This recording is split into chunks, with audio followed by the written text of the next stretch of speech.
Let's switch gears now. A big question out of the Russia-Ukraine conflict is a concern over cyber attacks. Ukraine saying government websites have come under DDoS attacks. That announcement coming this morning. Apparently, banks in the country have been targeted as well. But now there could be U.S. implications as well. And for more on that, let's bring in Yahoo Finance's Dan Howley. Dan, we're hearing from some U.S. officials that businesses need to be careful about ransomware attacks after Biden announced those Russia sanctions yesterday. What are the details on that?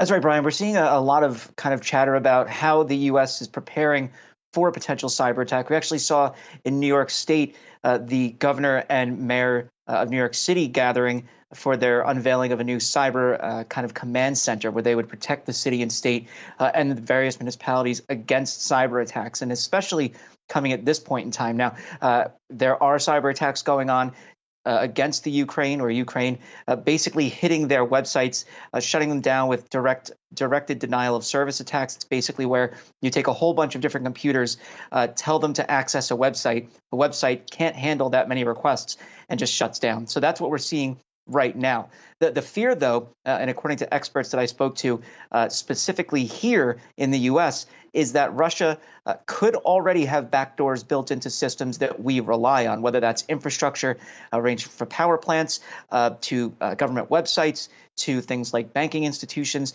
They've proven that they can intrude into those systems before. And so the fear then is that if they were to launch an attack, would they be able to do something like hit the power grid? Hit things like dams or power plants and just take them offline. So that's really where experts are warning we could see if there is the potential for an attack. And one expert I spoke to basically said, look, it's going to happen.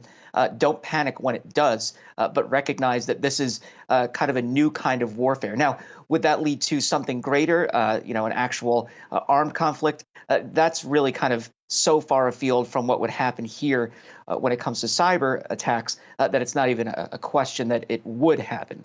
I think with cyber attacks, though, it's definitely something we're going to see. We've seen Russia intrude into U.S. systems, obviously in the 2016 election and afterwards. So it kind of is almost a foregone conclusion that we would see some kind of interference from Russia.